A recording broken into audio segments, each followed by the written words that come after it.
Seguramente por eso, hermanos, los griegos inventaron el mito de Cronos, el titán que para sobrevivir devoraba a sus propios hijos.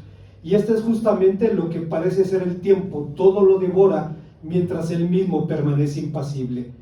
Pero la Biblia y la experiencia nos enseñan que más importante que entender qué es el tiempo es entender para qué sirve.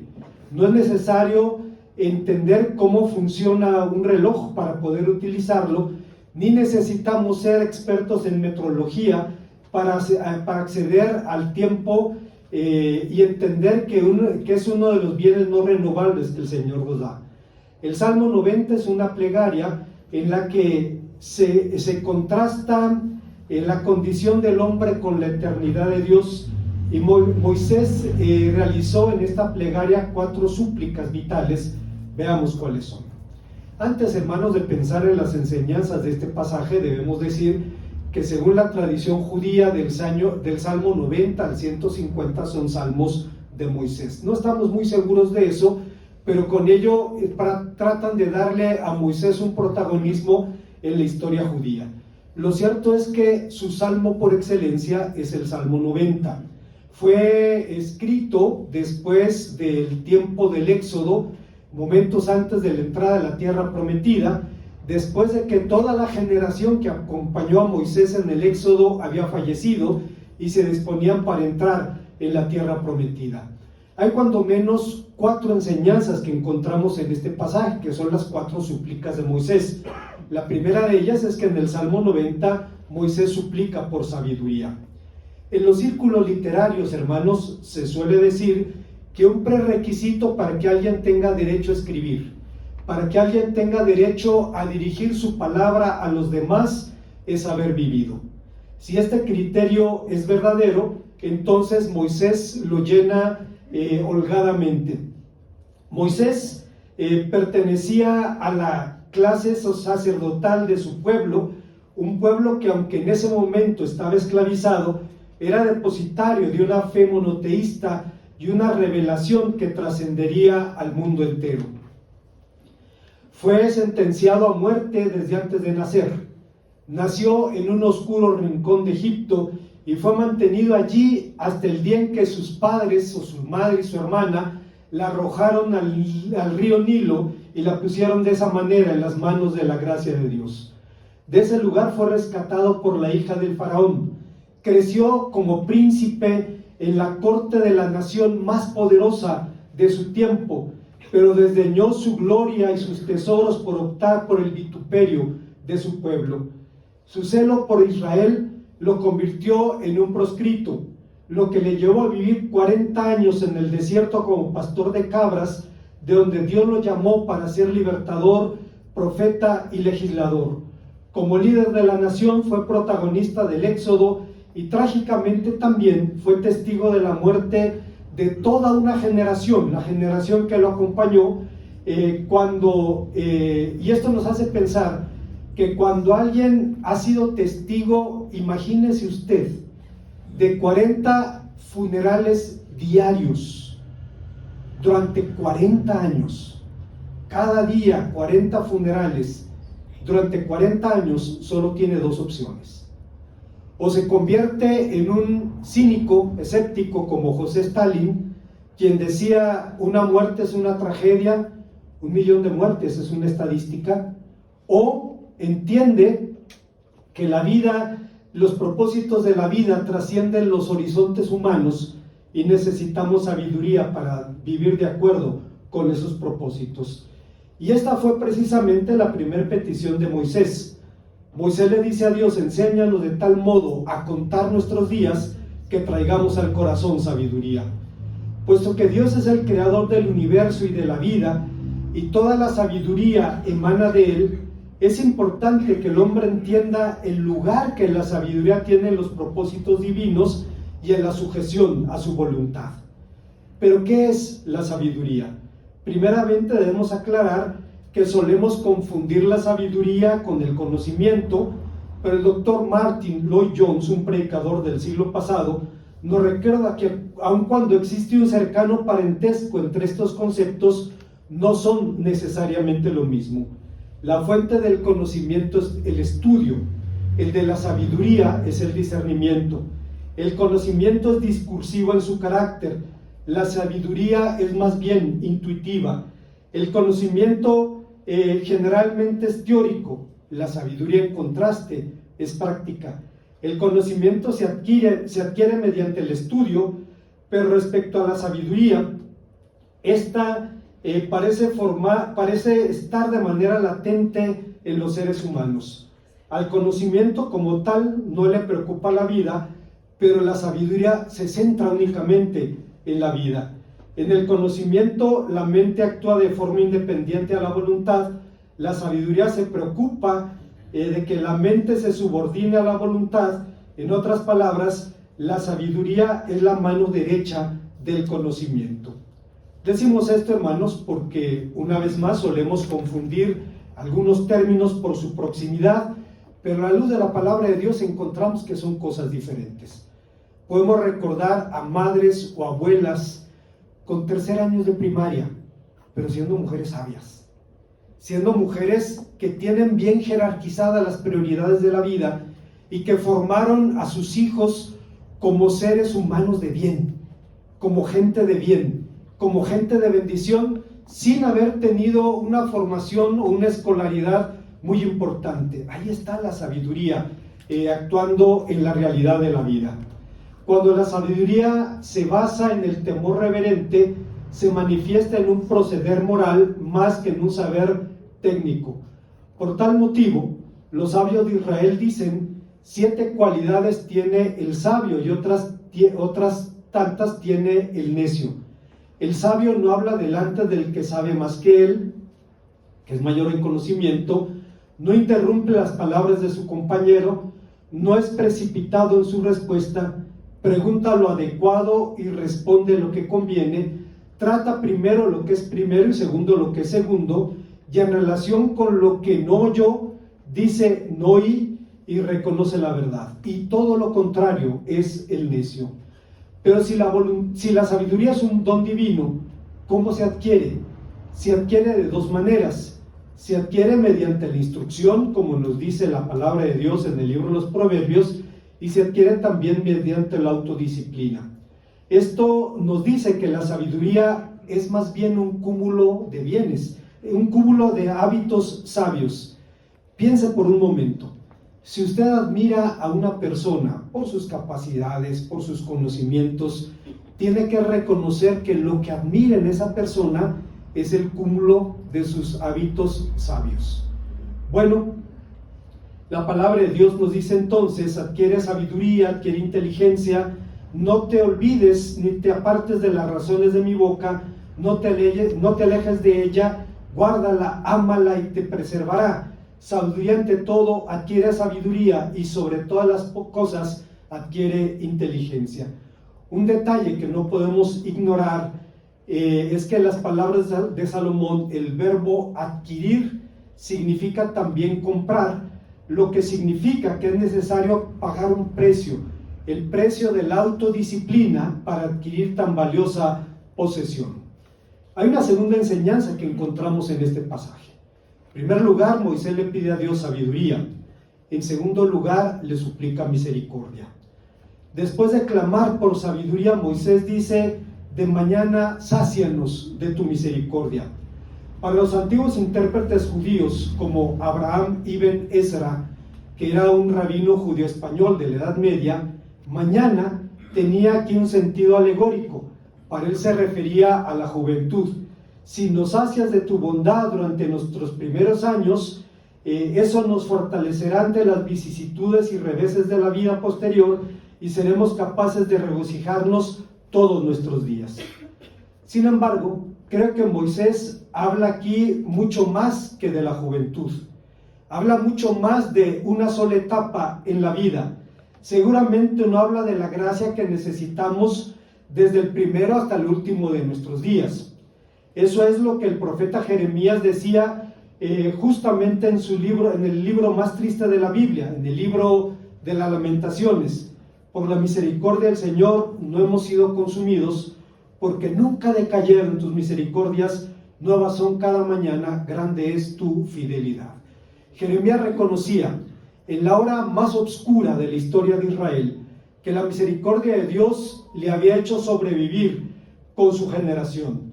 Misericordia, la palabra Gesed, que significa también bondad o gracia, no solo cifra una actitud o un sentimiento, sino la realización de actos concretos de redención que dan cumplimiento a una promesa. Implica la interacción de las ideas de fuerza, de amor y de constancia. Pero para entender los significados de esta verdad, siempre será mejor verla ejemplificada en los protagonistas de la Biblia que limitarnos a definiciones o etimologías.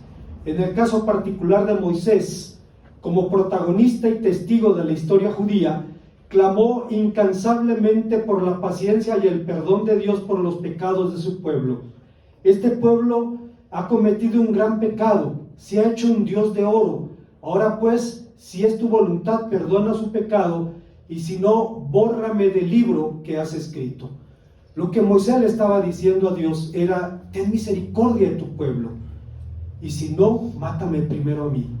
Era un hombre que se puso entre Dios y el pueblo, suplicando la misericordia del Señor.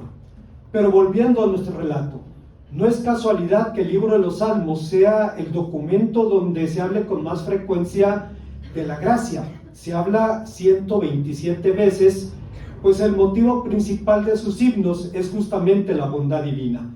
Pero Moisés no suplicaba por algo de misericordia divina, significaba por toda la misericordia, por la saciedad total de esta bendición, por una plenitud que perdure y se manifieste en un gozo constante, pues como alguien dijo, la capacidad de desear y de recibir define los límites de la saciedad, pues la misericordia de Dios no tiene límites. De modo que las razones de estas súplicas son evidentes. Aún los hombres santos son imperfectos y cometen errores, y por esa razón Moisés incluía en la confesión de los pecados de la nación. Dice: pusiste nuestras maldades delante de ti, nuestros yerros a la luz de tu rostro. Maldades alude a la idea de equivocar el blanco, en tanto que yerros cifra los secretos o las cosas ocultas del corazón de los hombres. Pero seguramente Moisés no tenía en mente solamente el perdón cotidiano, es decir, ese perdón que necesitamos todos los días. Al mencionar a la ira y al furor de Dios, suplicaba por un perdón que trascendiera el tiempo, por una gracia que se proyectara a la eternidad. Había comentado esto hace algunas semanas. La hermana Aide Romero comentaba de una tía suya que tenía 90 años y nunca había sido muy receptiva al Evangelio. Y entonces estaba enferma y su pronóstico no era nada bueno, y la hermana dijo: tengo que compartirle el Evangelio. Y fue y le habló directamente, claramente: tía, tu pronóstico no es bueno, pero quiero compartirte el mensaje de perdón y de gracia y de salvación. La mujer le escuchó atentamente, y cuando terminó la hermana Aide Romero de hablar, le dice: a ver, Aide, ¿tú me garantizas que si me entrego a Cristo, Él borra todos mis pecados? No, tía, yo no se lo garantizo, se lo garantiza Cristo, se lo garantiza Dios en su palabra. Entonces sí me entrego a Él. Así sí. Era una mujer sabia. Sabía que no le quedaba mucho tiempo y necesitaba irse de este mundo con la certidumbre de que iba a disfrutar del cumplimiento de la promesa divina: en tu presencia hay plenitud de gozo, delicias a tu diestra para siempre. Seguramente Moisés no solo rogaba por esa gracia que hace posible nuestras interacciones diarias, sino por la certidumbre de una gracia que se proyecte a la eternidad. Hay una tercera enseñanza en este pasaje. Moisés suplica por sabiduría, suplica por misericordia. En tercer lugar, suplica por alegría. El pastor de Israel siguió suplicando por la bendición de la alegría para la vida. Siguió pidiendo por la bendición de la felicidad.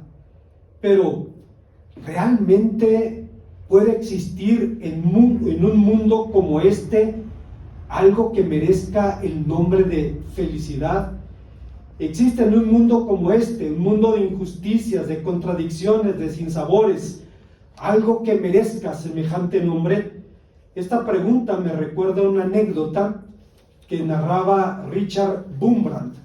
Richard Wurmbrand fue un predicador judeocristiano. Él era judío de origen, rumano, que se convirtió al cristianismo. Estuvo 14 años en una cárcel en la República Socialista de Rumania, y de ahí pudo salir, migró a los Estados Unidos y estableció un ministerio para ganar a los países del círculo socialista en tiempos de la Unión Soviética.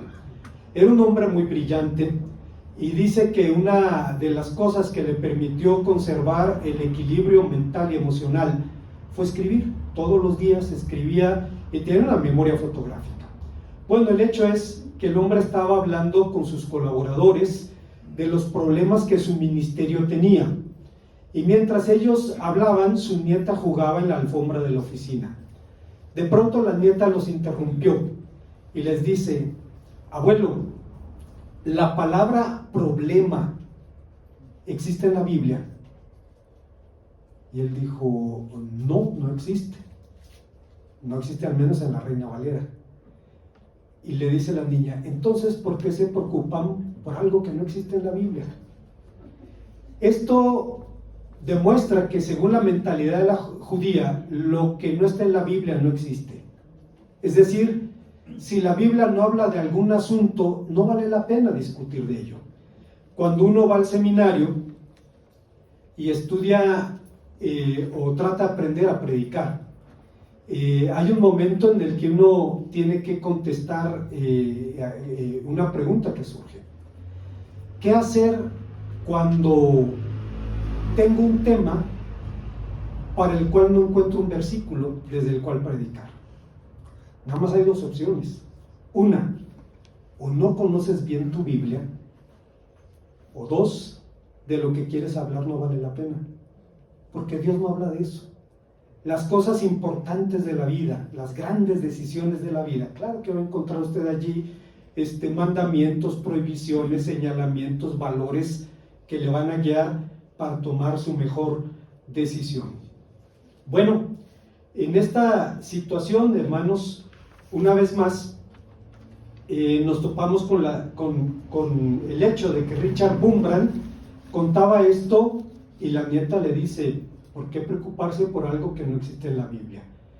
Entre paréntesis, otra vez, esto nos permite entender por qué los judíos piensan que no vale la pena ocuparnos de lo que Dios no dice en la palabra. Es verdad que la palabra problema no existe en la Biblia, no en la Reina Valera, pero es justo también reconocer que existe todo un glosario que describe los efectos de los problemas: tribulaciones, angustias, temores, sufrimientos, dolores, etc. Seguramente por ese motivo la palabra felicidad solo aparece una vez en la Biblia, en Proverbios 24-25. Así que, una vez más, resulta inevitable preguntarnos ¿por qué estaba concretamente orando Moisés? Porque si por felicidad entendemos una idílica existencia carente de sinsabores, una vida sin manchas y sin arrugas, tal cosa no existe en este mundo. Pero si por felicidad entendemos la alegría religiosa que emana de Jesucristo y de sus enseñanzas, entonces es semejante bendición por la que Moisés estaba pidiendo, y una bendición que está al alcance de nuestras manos. Las bienaventuranzas son felicitaciones que describen la dicha presente que solo puede venir de lo alto. Cuando digo esto, recuerdo a un predicador católico, José María Cabo de Villa, quien escribió un libro precioso sobre las bienaventuranzas. El libro se llama Las formas de la felicidad son 8, y habla de cada una de las bienaventuranzas. Y cuando uno ve lo que ese hombre escribió, se queda uno asombrado. Recuerdo, solo por citar algo, cuando habla de la bienaventuranza de los pobres, obviamente está hablando de los pobres en espíritu, de los que tienen actitud humilde. No está hablando de la pobreza económica, de ninguna manera. Y recuerdo que él dice, resulta que hay ricos y hay pobres, hay blancos y hay negros, y los negros suelen ser más pobres que los blancos.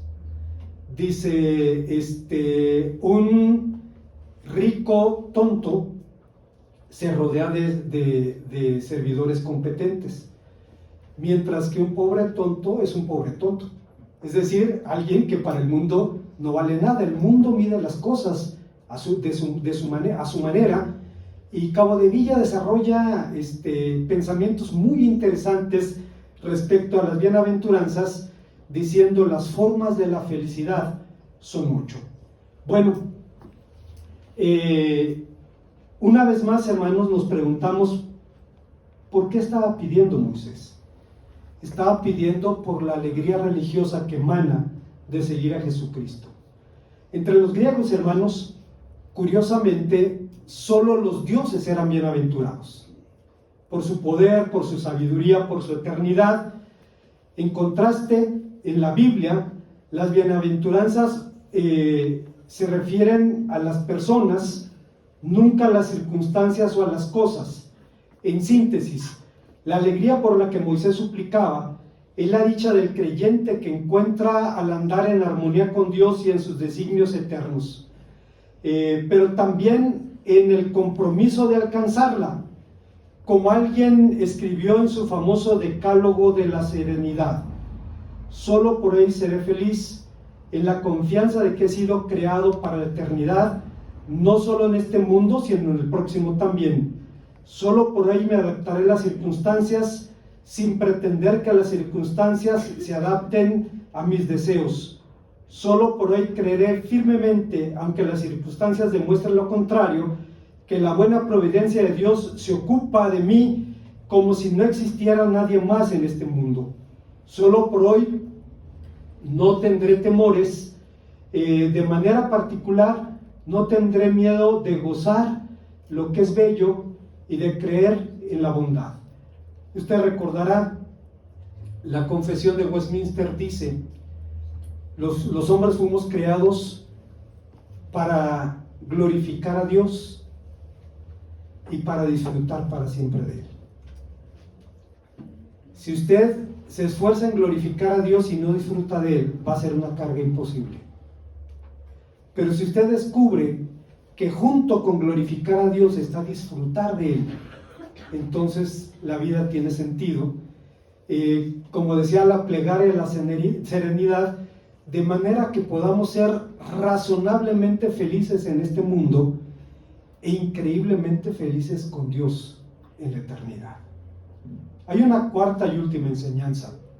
Moisés suplicó por sabiduría, por gracia, por alegría, y ahora suplica por buen éxito en la vocación. Moisés suplica diciendo: aparezca en tus siervos tu obra y tu gloria sobre tus hijos. Pero hay algo extraño en estas palabras, porque normalmente es el superior quien pide cuentas al subordinado. Normalmente es el supervisor el que demanda resultados al dependiente. Pero aquí es al revés. Somos los súbditos, somos los siervos los que decimos: aparezca en tus siervos tu obra. Sin embargo, en nuestro texto son los siervos quienes piden que aparezca en ellos al menos la obra del Señor. ¿Cómo entendemos esta petición? Obra describe de forma general la conducta del hombre delante de Dios, pero es evidente que además de suplicar por la vocación colectiva de Israel, por el pueblo mismo, como el pueblo del pacto, como un reino de sacerdotes y gente santa, Moisés rogaba también por la vocación particular de cada individuo. Pero la materialización de aquello para lo cual Dios creó al hombre en particular demanda de la bendición de Dios, de su gracia. Es claro que Dios tiene un llamado tiene un llamado a demostrar, es cierto que Dios nos ha llamado para demostrar y extender su reino. Demostrar que el reino de Dios no es una utopía, que el reino de Dios no es un sueño de opio, que el reino de Dios está donde Dios es rey. Y si está en su vida, usted va a disfrutar de esa paz que sobrepasa todo entendimiento. La palabra de Dios dice: tú guardarás en completa paz aquel cuyo pensamiento en ti persevera, porque en ti ha confiado. Va a disfrutar de esa bendición. Pero tenemos también la responsabilidad de extender el reino, dando testimonio de quién es Dios. ¿Cómo podemos hacerlo entonces desde nuestros oficios seculares? Durante los primeros siglos de la historia cristiana se creía que debido a su propia naturaleza algunas profesiones eran inadecuadas para los creyentes. La magia, la milicia, la pintura, la escultura, la política, la administración pública, etc. Seguramente por eso la idea de vocación en la Edad Media se limitaba a los monjes, a los sacerdotes, a las religiosas, a los clérigos, y se entendía que era un llamado de Dios al alma para que abrazaran la vida religiosa.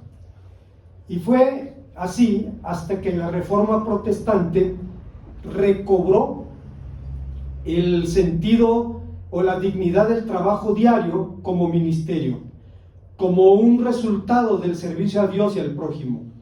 Esta convicción se convirtió en el fundamento del sacerdocio universal de los creyentes, es decir, la certidumbre de que todas las vocaciones seculares tienen un sentido ministerial. Claro, es más fácil ver como vocación algunos trabajos que a otros. El magisterio, la medicina, son más fácilmente identificados como apostolados que, por ejemplo, el trabajo de un obrero, de un comerciante, de alguien que se dedique a algún trabajo manual. Sin embargo, debemos recordar que la palabra de Dios dice: todo lo que hicieres de palabra o de obra, hacedlo como para el Señor. Lo he dicho muchas veces. Yo puedo trapear la casa, barrer, limpiar, no tengo problemas con eso. No me gusta lavar los platos, no sé por qué, no me gusta. Pero en algún momento he pensado: ¿y si Cristo viniera, le lavaría su plato? Ah, claro que sí. Bueno, dice la Biblia, hacerlo todo como para el Señor. Y hermanos, cambia la óptica, cambia la perspectiva.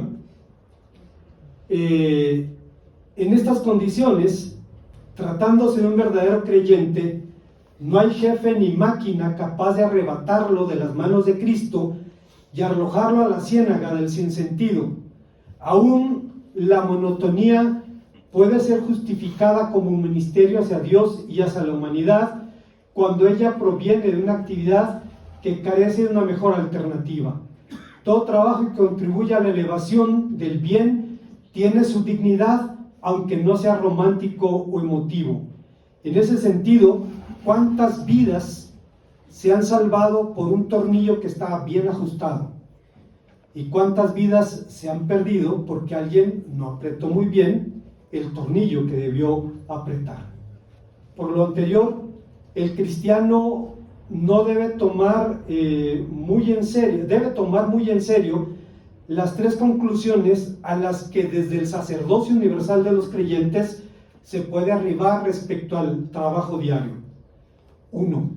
Si creemos que Dios tiene propósitos para la vida, es necesario creer también que la tarea diaria está incluida.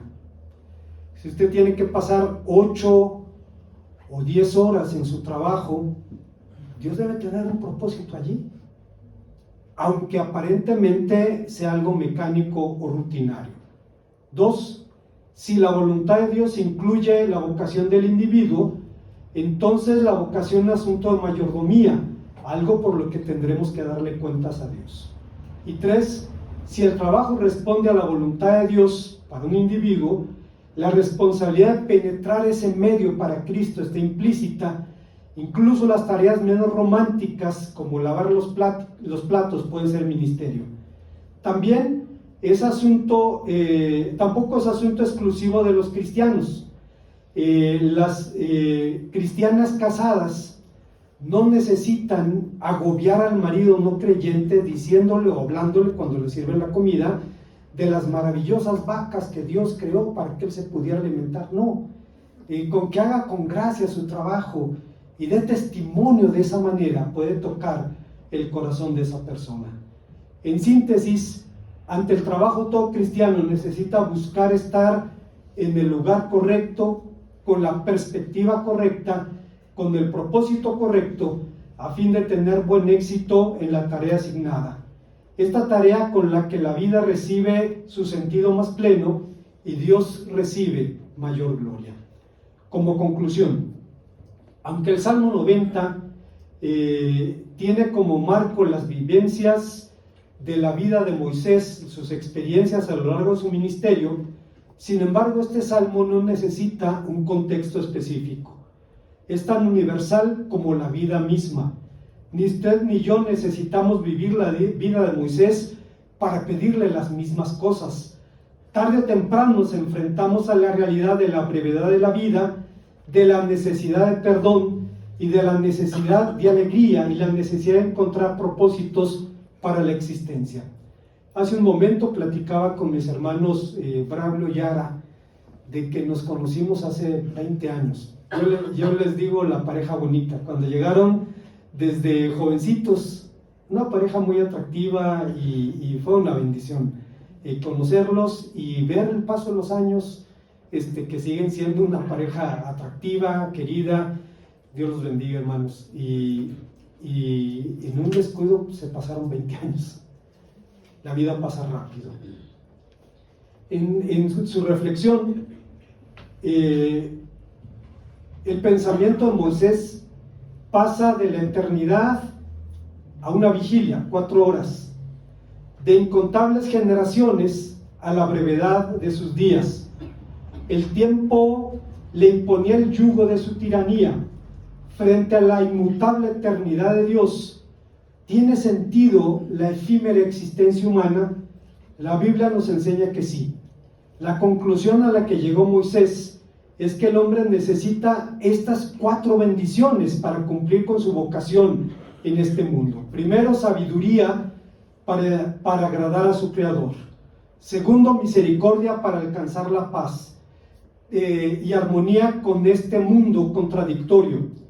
Alegría para vivir y una razón de ser para la vida, es decir, una vocación que le dé rumbo y sentido a la existencia humana. Moisés no lo sabía, pero todas estas bendiciones alcanzaron su plenitud en la persona y en la obra de Jesucristo. Pablo dice que Cristo es sabiduría de Dios y poder de Dios, 1 Corintios 1:24, que Cristo es la propia misericordia de Dios encarnada, que ha irrumpido en la realidad de la miseria humana, que Cristo es la única fuente de alegría duradera en un mundo como este, y su victoria sobre las barreras contra las cuales se topan las esperanzas humanas, la única fuente de certidumbre, y finalmente que Cristo nos ha hecho ministros competentes del nuevo pacto, permitiéndonos servirle desde las vocaciones personales que nos ha dado. Y es la respuesta a cada una de estas súplicas vitales, y esta certidumbre nos lleva a una seria advertencia. No podemos relacionarnos personalmente fuera de nuestra relación con Cristo, con la sabiduría, la gracia, la alegría y la vocación. Saber más no nos hace más felices. Poner nuestra seguridad en las personas pueden decepcionarnos. En términos puramente humanos, la felicidad depende de las cosas y de las circunstancias, que también son pasajeras y son efímeras. Y finalmente, en relación al oficio, este puede convertirse en una carga y una rutina, y solo adquiere sentido de trascendencia que le imprime Cristo. Como todas las cosas, nuestra relación con estas bendiciones es indirecta, solo por medio de Cristo, porque como todos los dones son posibles únicamente en Cristo y por Cristo. Dietrich Bonhoeffer, un pensador alemán que se opuso al nazismo en los años 30 y 40 y terminó colgado en un campo de concentración en Polonia 19 días antes de la rendición de Alemania. Cuando se verificó que él había sido capellán de los conspiradores que le pusieron la bomba en el búnker a Hitler, él mandó, ya Alemania estaba colapsando 19 días antes de la rendición, mandó un verdugo que atravesara Europa en llamas para ir a colgarlo personalmente. Bonhoeffer, hermanos, fue un hombre que se opuso al nazismo por varias razones. La primera, porque cuando se proclamaron las leyes raciales de Nuremberg, si mal no recuerdo, en el 36, él dijo: si sacamos a los judíos de la iglesia, ¿con qué nos quedamos? Sacamos a Cristo, sacamos a los apóstoles, sacamos a los profetas, sacamos al salmista David, ¿qué nos queda? Además, él tenía parientes judíos. En algún momento en su libro El precio de la gracia dice algo desafiante hasta que lo entendemos bien. Él dice: a partir de nuestro encuentro con Cristo, solo nuestra relación con Él es directa. Nuestras demás relaciones deben ser indirectas, incluso con Dios. Suena desafiante, pero si lo pensamos bien, tenía razón. Dice: porque oramos a Dios por medio de Cristo, en el nombre de Cristo. Dice: pero tu relación con tu esposa, con tus hijos, con tu trabajo, con tus bienes materiales, con tu tiempo, con tu vida, deben ser a través de Cristo. Eso cambia las cosas. Eso nos permite preguntarnos qué quiere Cristo y actuar en consecuencia. Como todas las cosas, estas 4 bendiciones que Dios nos da solo son a través de Cristo. Como todos los dones solo son posibles en Cristo y por Cristo. Estamos terminando un año.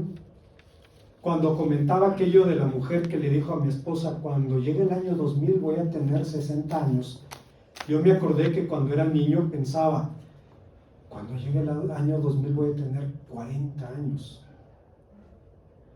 Y yo creo que cada uno de nosotros puede haber pasado por lo mismo, y después del paso de los años le damos gracias a Dios. Debemos decir algo, hermanos.